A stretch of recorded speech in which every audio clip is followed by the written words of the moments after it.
Doctor BR Ambedkar Konaseema జిల్లా ఐపోలవరం మండలం కొత్త మురమల్ల గ్రామంలో దారుణ హత్యకు గురైన ఆక్వా రైతును అతడి వద్ద పనిచేస్తున్న కూలీలే చంపినట్లుగా పోలీసులు ప్రాథమికంగా నిర్ధారించారు. రొయ్యల చెరువు వద్ద రైతు దాట్ల కృష్ణంరాజును చంపి రొయ్యల చెరువులో పడేశారు. కృష్ణంరాజు రాత్రి ఇంటికి రాకపోవడంతో గాలించిన కుటుంబ సభ్యులు ఆచూకీ దొరకకపోవడంతో పోలీసులకు ఫిర్యాదు చేశారు. ఉదయం గాలింపు చేపట్టారు. రాళ్లతో కట్టిన కృష్ణంరాజు మృతదేహాన్ని చెరువులో పోలీసులు గుర్తించారు. వేరొకరి చెరువు వద్ద పనిచేస్తున్న కూలీలను విచారించారు. బుధవారం మధ్యాహ్నం 1 గంట సమయంలో యజమానికి కూలీలకు మధ్య ఘర్షణ జరిగినట్లు వారు తెలిపారు. అక్కడికి కొంత దూరంలో మృతుడు ఉపయోగించిన ద్విచక్ర వాహనం, దానిపై రక్తపు మరకలను గుర్తించినట్లు అమలాపురం డీఎస్పీ ప్రసాద్ తెలిపారు. కూలీలు కనిపించడం లేదని, ఇంటికి తాళాలు వేసి వెళ్లిపోయారన్నారు. నిందితులను పట్టుకునేందుకు ప్రత్యేక బృందాలను ఏర్పాటు చేశామన్నారు.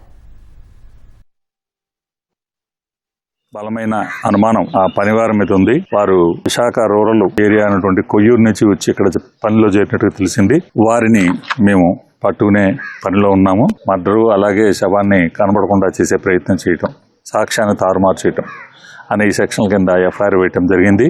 ప్రస్తుతానికైతే మాత్రం పనివారి మీద చాలా బలమైన అనుమానం ఉన్నది. సో దర్యాప్తు కొనసాగుతుంది. ఎఫ్ఎస్ఎల్ టీము విజయవాడ నుంచి ఎఫ్ఎస్ఎల్ టీం కూడా పిలవడం జరిగింది. ఇంక్వెస్ట్ పోస్ట్ మార్టం కూడా చేసి వారి కుటుంబ సభ్యులకు అప్పచేయడం జరుగుతుంది. మా నమ్మకం ఖచ్చితంగా ఆ పనివారు చేసి ఉంటారని మేము గాఢంగా నమ్ముతున్నాం. ఉన్న పరిస్థితులు అటువంటివి, సర్కమ్స్టాన్సెస్ అటువంటివి.